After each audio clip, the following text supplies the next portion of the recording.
ready? Okay, yeah, sure. Thank you. Is your shirt? That is. You have to tell them you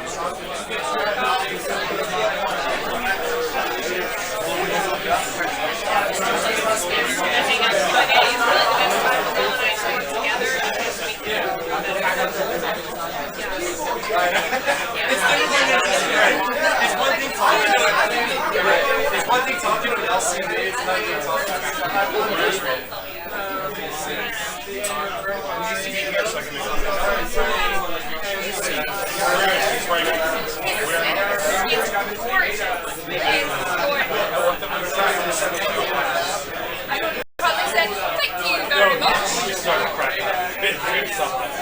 Guys, I'm going to read off some of these raffle numbers. Of course, it's a lot of noise right now. It's hard to hear. You can follow on Twitter at World of Podcasts, and they will also be tweeting these raffle numbers. So then that's at World of Podcasts on Twitter. But we're going to go ahead. Absolutely. I know. Professionally Garrisons. I know my boy. All right. What's, I don't know. What is it? What is it? What is the wow? We don't know. So if you guys are thinking about asking some questions, this is going to be an open Q&A. We're starting in about 2 minutes. So I don't make the speakers scream. I can really only go up and down the middle of the aisle. So if someone does have a question, if you guys can help by kind of letting that person get through to the middle, it'll make it a lot easier on your ears if I don't have to take the mic near the speakers.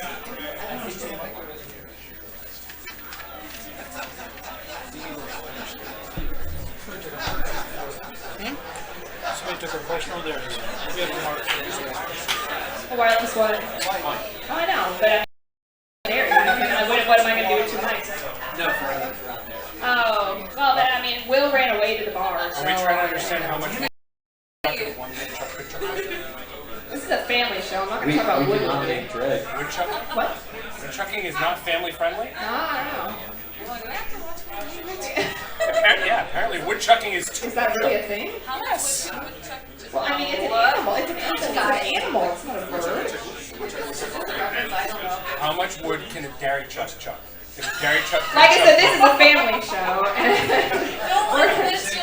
How many can dairy chuck chuck if dairy could chuck you off the panel? I asked you where Will was.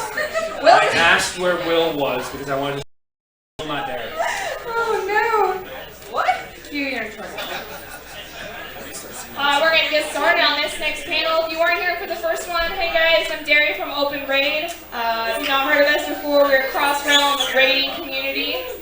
So we hope that you come and check us out. It's good stuff. Full of awesome. Full of awesome Q&A. So we're looking for audience participation for this one. So please be ready with your questions. So we're going to go down the line. We're going to start with Elvine. Why don't you introduce yourself? Just kind of give us about a 30-second blurb of what you do for the Blizzard community. How's everyone doing? My name is Elvine. Make sure you talk really close to the mic. Hello. Thanks, sir. My name is Elvine. I'm a live streamer, so no shady business, don't buy gold, no anything, but I help people make gold, and over the past 2.5 years, I've made myself over 15 million gold.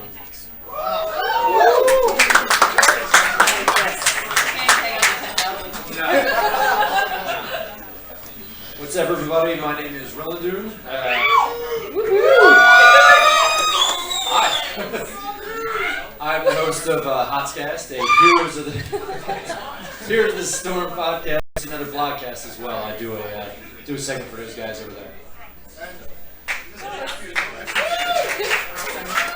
I am Tristan. I am with D20 Crit. I am a co-host on a Bit of Geek and Nerdery podcast where we obviously talk about geeky and nerdy things.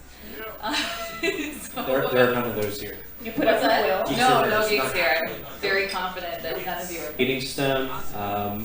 Mike was on the last panel with me, so he kind of went over a little things of kind of what we cover. It's like a 50-50 variety.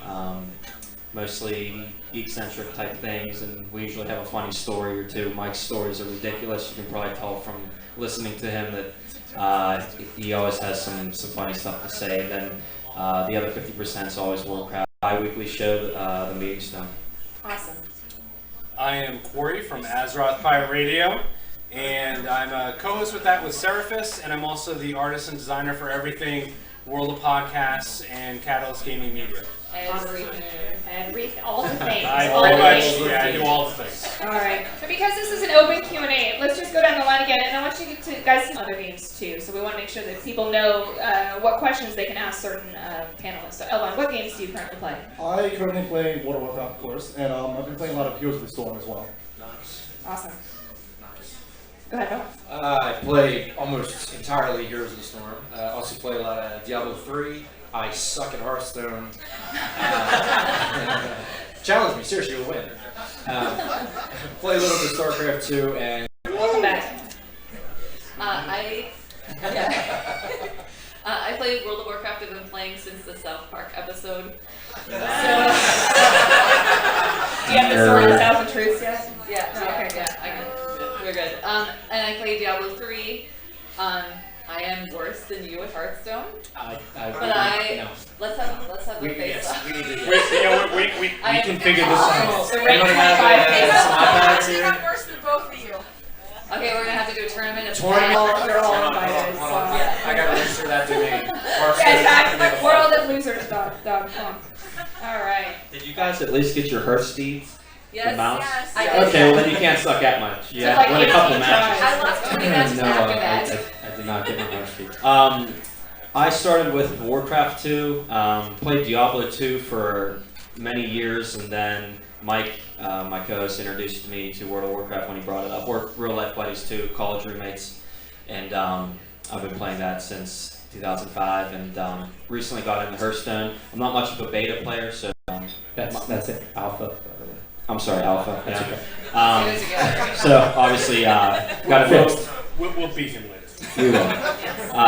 Warcraft, Diablo, and Hearthstone is kind of my focus. I started with Warcraft 1 back in college, but I am known mostly for being a hunter in World of Warcraft. I have 22 hunters currently. I've been playing, okay, in my defense, a lot of them are like low level on multiple servers. I've been playing the same hunter though since the game started. So 10-year anniversary for World of Warcraft is 10-year anniversary from my hunter for Quori. I also play Heroes of Stone, which is my first MOBA, and I'm really digging it. Mac user. I do not play Hearthstone. I rage unendingly at Hearthstone, screaming in bed as I'm being yelled at by my spouse. Like, what are you yelling at the game for, and why are you still playing it? I play StarCraft. It's kind of addictive. It's a Blizzard thing. I have to play it. I'm a big fan of it. All right. Sorry. It's a great game. It's not my taste. It's not your bag. It's not your bag. Questions. All right. And again, I do appreciate if you have a question, if you kind of come to the middle, just because it'll save your ears if I get too close to those speakers. So, all right. Going. So I'd like to ask each panelist, we've all heard about the empty spaces all around BlizzCon. You hear a prediction from each of you what you'd like it to be. BlizzCon predictions. Elvine, start. It's either your side or my side. What you want to do? What I want it to be, brand new game, new IP. Something new to bring to the table. So specifically, I don't know exactly what type of game, but just something new. It would be nice to see. I mean, we already had Hearthstone, Heroes of the Storm, but you know, Blizzard can always pull something out of the hat and surprise us. I kind of agree. Yeah, I mean, we know Titan's on. We know Titan's done. But Is it though? there Are is they just Overwatch. trolling us? It could be a troll, but we do have Overwatch. So maybe it's something with Overwatch. I kind of feel like there's a fandom. So I would argue that they've been really big for people that have tried to go for press passes. They've been very, very selective about press passes this year. Yes. So I would argue that because the World of Warcraft movie are major outlets and major networks when it comes to that, I think we're going to see a lot more about the Warcraft movie, and I think this is where you start seeing the broader kind of Activision machine come into play and the marketing campaign come into play. It's just my thoughts. Here's a total like pie in the sky type thing. I would love to see, and I'm sure a lot of people are going to agree, a Blizzard animation studio, feature-length That would be entertainment. amazing. That would be awesome. have you ever seen anything as gorgeous as a Blizzard cinematic anywhere else? I mean, And the very first one is still the best. Yes. Square. I would like to see Square. really Square. Anything Final Fantasy has been for the most part just knock your socks off. I see a keyblade right here, right in the front look. So we got some square there, but I also think what we want, right? It's kind of two sides. that's what I want. Yeah, it's what what I want is, and I've said this on Azeroth Pirate Radio. For me, World of Warcraft is about connection, like I said at the beginning of this, to Warcraft 1, going back to the lore and the history, and that 20 years of me playing this IP, this product. So when I look at the 10-year anniversary of World of Warcraft, and I think about these extra things that Blizzard's doing, were a bit of a letdown because it got away from the history of Warcraft. I want this to be, and Wool as a Draenor fits into that. This is definitely going back to the roots of what Warcraft was about. So that's what I'm thinking there's going to be a lot of that, but that's just me. Okay, see, I thought you were going to go, and I was Warcraft 4. Yeah, Warcraft 4. What do you guys think? Nobody everyone's shaking their heads way beyond RTS. Okay. Let's move on to this one a little bit, just because we'll actually we had a whole panel on predictions. So we won't get there. But our predictions are better. It may be. Any other question play? Let's talk about specifics for the games that you guys play. Let's get deep in. Yeah, Tristan, let's do it. Good day. I was wondering if there are going to be any changes to flying mounts, because the mechanics of flying mounts are a bit boring at the moment. Like you just kind of point your mount to where you want to go and get auto run. So I'm wondering if they're going to change, like maybe add some basic flight modeling to flying mounts or something like that. Start with Rilandune. I have no idea. But he gets plus 10 for accent. No, that's a good question. That is a good question, what they're going to do with flying mouse, because there's always that balance between how much they want to allow you to fly through the zone. Up in different expansions where you had to start out on ground mounts and then move to flying mounts. It's a tough call, because you do miss a lot of the game in a flying mount. At the same time, it's and so there's nice. some really cool ground mounts. There's you don't get to use anymore. Absolutely. I mean, I will literally land in a city and just queue up my ground mount just because it's awesome. Yes, and I I'm want to running see through it. Stormwind. I'm going to be far more blunt. I'm going to be far more blunt with answering that question. Absolutely. The whole point of the flying mount is to get you from point A to point B faster than a dev team. I wouldn't spend time or energy coding something that's going to change what is already a very straightforward thing. And especially since you can't fly in yeah, you're going to fly Warlords right away anyway. Right. What I would say is this. What they should do, to your point, to make it activity within the game, vendors on them, more multi-person mounts, make it so that there are more, and I know people will yell at me for this, make more encounters where you need to be mounted on a flying mount for it. If I had to go into some encounter where instead of it being turned into a dragon or something, I had to jump on one of my flying mounts to do the encounter, that might be more interactive for me.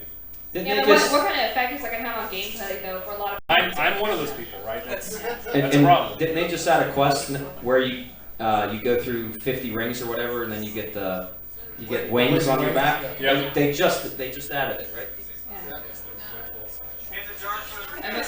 Yes.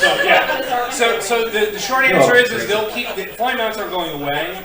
How much they're going to do with them, I don't think they're really going to change them, because if you look at ground mounts, those really haven't changed either. It's really just a matter of speed going to change. It would be nice if they consolidated the types of flying mounts that you have to get. Like for every expansion, you have to pay more for this zone, and then for this expansion, there's 5,000 gold. We have to pay one fee. What's that? Cold weather flying. Oh my god. It's required. Darry, you got another question for us? I'm just particularly curious for each of y'all. What are your thoughts on Garrison's art? I'm scared. Yeah. Let Tristan start on that. So Garrisons are going to be in the game, and they're going to be awesome. I know nothing about them. Perfect. Elvine, They're go. going to be awesome. Quote her. Garrisons are going to be interesting, especially I focus a lot on professions, economics, and whatnot. So Garrisons, of course. I don't know how the player base is going to affect with the economy. It really takes away from. Does Blizzard want us to stay inside our garrisons? That ruins the whole point of the MMORPG. So we're not going to be in the cities, because with the trading post, you can have your own auction house, you can have your own portals to different zones, you can have access to your bank. You technically don't even have to leave your garrison to go back to the main city. So we'll have to see how players craft a lot of new materials through cooldown profession items, materials that can speed the process of that as well through, excuse me, but the work orders. So it's definitely not, it's Blizzard's answer to player housing. Of course not what we were looking for with customization and everything. Everything's going to be the same except for buildings and plots. And what kind of disadvantage are people going to be garrisons? There- Let's say you're a raider and you just don't have time to get into that also. Are we looking at a disadvantage? Well, isn't the whole point, right? There's multiple levels within the garrison ability or capability within the IP. So you have levels within it that you can work through. So if you're, think of garrisons more, and Elvine, you can jump in and correct me if you think I'm wrong. But garrisons are similar to levels of raiding, right? You can raid as just an LFR person. You can raid as a hardcore nonstop mythic raider. It's gonna be mythic now. Where you're pushing progression and content, trying to get world first, right? Garrisons are no different in that regard. You can go into garrisons and get very casual, and you can do very limited things with them and get some benefits out of them if you just only visit them once a week, once a month, times a day, and get far more out of it, right? Well, the way they do with their work orders is they have a queue system. So level 1 buildings, you can have 7 work orders. Level 2 buildings, you have 14. Level 3 buildings, 21. Now, that doesn't mean that you can do 7 work orders at a time. Go ahead. We've only got 5 more, so we want to make sure we get a couple more questions. Okay. Thank you so much, you guys. So, kind of changing topics, I was curious about Heroes of the Storm, and if you guys think it has the potential to be standard MOBAs that are out there today. You got it. Go. Yes, absolutely. Biggest reason why is that the barrier to entry is so much lower than with a League, with a Dota, even with a Smite or a Strife. Biggest thing with League is the investment, the time investment in that game is substantial. You've got a 45 to 65 minute match every time. Like you're guaranteed to sit down for 45 to 65 for one match. To really get into competitive with League, you have to get to level 30, then you also have to get your runes and your masteries. The big thing with Heroes is that they eliminated the barrier to entry. There isn't a build order. You don't have to worry about items. It's a faster paced game. You can take a level 1 tune. Now, if anybody's not been in the Heroes of the Storm beta yet, or alpha yet, I'm rubbing off on it, folks. talent choice per character. Even at level 1, they give you talents that you can do very well with. Absolutely. So the barrier to entry is very low. It's a quick-paced game, and it's absolutely going to be a good esport, a solid esport. I would agree with Rilandune because I've been playing it, and it's definitely gonna be a good esport. Yeah. Definitely. I've had a couple people actually say like, look, I didn't like Dota, I didn't like, League of Legends, and it makes it fast tutorial. Heroes of the Storm Alpha, and all of a sudden I'm like, whoa, several hours have passed. So it seems like it's on a kind of a different level that's more engaging for people. I think that actually can be said for Hearthstone as well. The people who play card games and really had no interest in them were just sucked in Hearthstone as well. So they did something right. In respects to Heroes of the Storm, I personally feel like it's sort of Blizzard's celebration of their IPs over the years. So how do you think they will incorporate some of their older ones like Rock and Roll Racing and Lost Seconds? Very cool question. They have talked about that. They have hinted at incorporating Rock and Roll Racing and Lost Vikings. I would assume, my guess, would be that would come in more as a skin than a character, than as a hero. I don't see them being able to tie it in. They might be able to what they call battlegrounds. They're called battlegrounds. They may do something themed to that because they have told us there's going to be a lot more battlegrounds coming. So either a skin or a battleground, I would say, is a certainty, a hero, possibility. I think that's one of the greatest things that will be about that game is the different, all the different characters that you can pick, and you can kind of have that nostalgic factor in who you pick or the battleground that you play in. I think that's a big draw for a game like There's that. a lot of whimsy being able to have these characters face off against Plain and simple. Plain and simple. We all hear about this in the community about people want to feel connected to the game, right? Yes. Yeah. And that's the whole point about Heroes of the Storm when you look at it. When you look at battlegrounds, and right now it's still random battlegrounds. I'm willing to bet there eventually might be the time where you can choose your own battleground. Yes. If you're going with a 5v5, you know you're going against somebody. Yeah, But when you turn and look at the number of skins and the number of mounts that they're putting into the game, they're going to add just so much more because it's going to allow people to turn around and add that choice be our last audience question. How do you feel about there's no realm first level 100 achievement? Again, +10 for accent.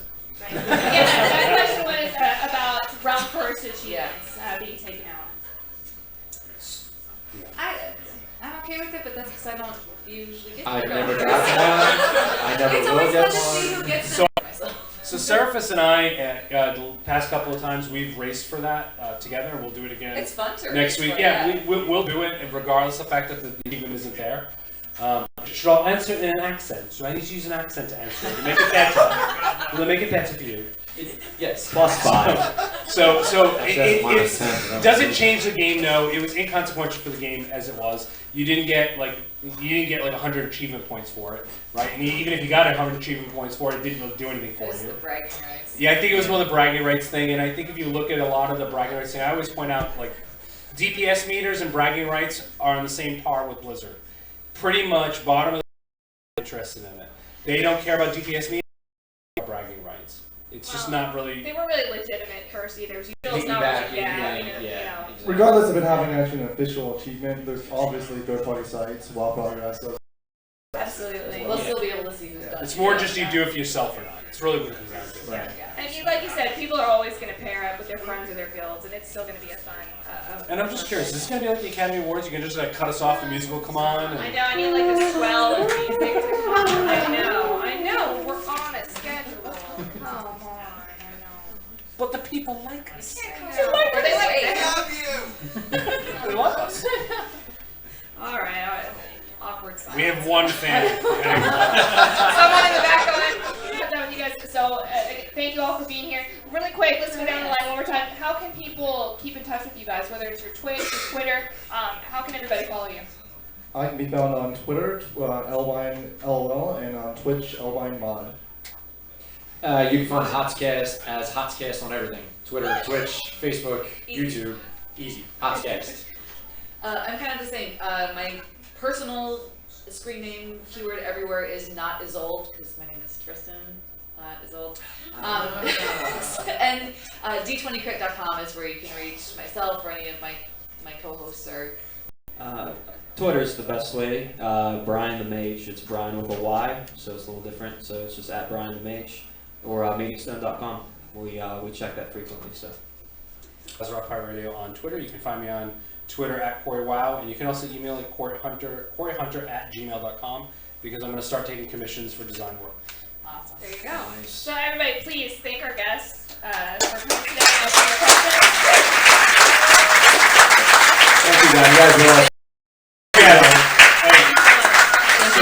So I will say this for Rilandune and I, the second year we've been here, thank you for making this much bigger the second time around than it was the first time around. Yes. We look forward to being even bigger the third time around. Yes. If you guys are new, and if you guys are new to podcasts, these things have become really interactive. It used to just be something you would download and listen to, while you were, in transit to work or something like that. But almost all these guys, they're on Twitch. They're doing live shows. So they're doing their live shows. Email us, it's Twitter, truly, everything. I think that's the biggest thing. Approachable. It's not just when we're doing a live show. To what Rilandune just said. Email us. We all usually have Google Voice set up so you can leave us a message. We're not going to play your message. We'll read it. We'll read it if you want us to. Send us emails. We like to get some kind of listener feedback so we know we're going in the right direction. Definitely. So thank you guys again so much. Just like the last time, we're going to take about a 5-minute break. We will be announcing some more wrap if you are on Twitter. We'll be reading out some more of these giveaways. Oh, thank you so much.